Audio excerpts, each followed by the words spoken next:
Good day everyone, I am Shaira Tisaga. I am here to present about Unit 1, the K-12 curriculum and DepEd policies and the school environment. This unit is important because it helps us understand the foundation of our education system in the Philippines. As future educators, or even as learners, we need to know how the K-12 program works, what DepEd policies guide it, and how the school environment affects learning. By knowing this, we can better appreciate why certain rules and practices in schools exist, and how they contribute to quality education. Let us begin with the K-12 curriculum. Before 2013, the Philippines had only 10 years of basic education, but through Republic Act 10533 or the Enhanced Basic Education Act of 2013, our system expanded to include kindergarten class and 12 years of basic education. Now we have kindergarten, where young children build their first foundation in reading, writing, numbers, and values. Next is grades 1 to 6, the elementary level, where learners gain basic knowledge and skills. Grades 7 to 10, junior high school, where subjects become more advanced, and grades 11 and 12, or senior high school, where students choose a track: academic, technical vocational livelihood, sports or arts, and design. This prepares them either for work, higher education, or entrepreneurship.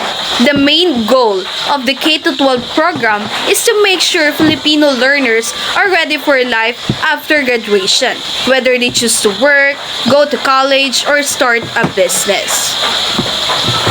To make this work, DepEd created supporting guidelines. The first one is DepEd Order 21, Series 2019, gives rules on how to implement the K-12 curriculum properly. Next is DepEd Order 8, Series 2015, explains how teachers should grade students fairly using a mix of written work, performance tasks, and quarterly exams. This means grades are not just based on tests, but also on projects and actual performance.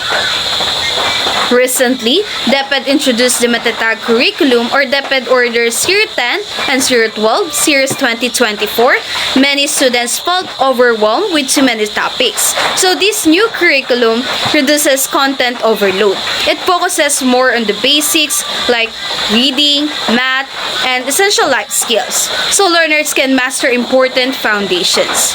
In short, the K-12 curriculum is not just about adding more years to school, it's about preparing students for college, employment, or lifelong learning in a way that matches global standards. Aside from their curriculum, DepEd also provides policies to ensure education is safe and fair. And that is the Child Protection Policy or DepEd Order 40, Series 2012. This policy says schools must have zero tolerance for bullying and abuse. It also requires schools to form child protection committees. Instead of punishing students harshly, it promotes positive discipline, which means guiding students toward good behavior in a respectful and non-violent way. Another important guideline is the Philippine Professional Standards for Teachers or PPST. This serves as a framework for teachers to follow. It reminds them that their job is not just to teach lessons, but also to create classrooms that are inclusive and supportive of all learners.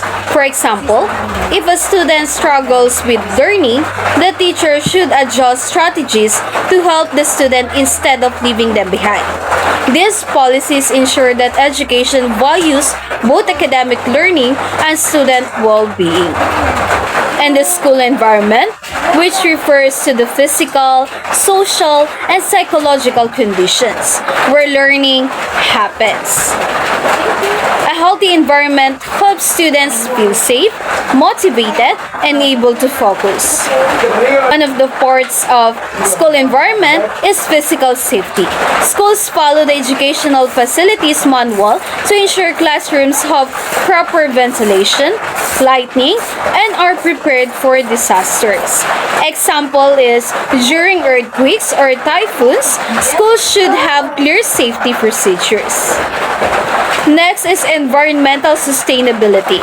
Through DepEd policies, schools are encouraged to be eco-friendly, like practicing waste segregation, energy saving, and school gardening. This also teaches students to care for the environment. Next is health and sanitation. Programs like OK sa DepEd provide feeding programs for malnourished learners, dental and medical checkups, and clean water and toilets.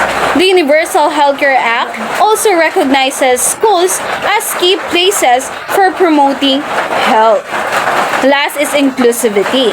The DepEd Inclusive Education Policy Framework ensures that no student is left behind, including learners with disabilities, indigenous peoples, or other marginalized groups. Example, if a student is in a wheelchair, the school should provide ramps or accessible facilities so they can participate fully. This shows that education is not just about the lessons inside the classroom, but also about creating a safe, healthy, and inclusive environment for all learners. The K-12 curriculum prepares learners for life after school by giving them knowledge, skills, and choices for their future. The DepEd policies ensure that education is fair, safe, and inclusive. The school environment supports both learning and the overall well-being of students. Education in the Philippines continues to improve through these reforms. As future educators, it is our role to apply these principles and make sure that learning is not only about academics, but also about safety, inclusivity, and life preparation. Thank you very much for listening.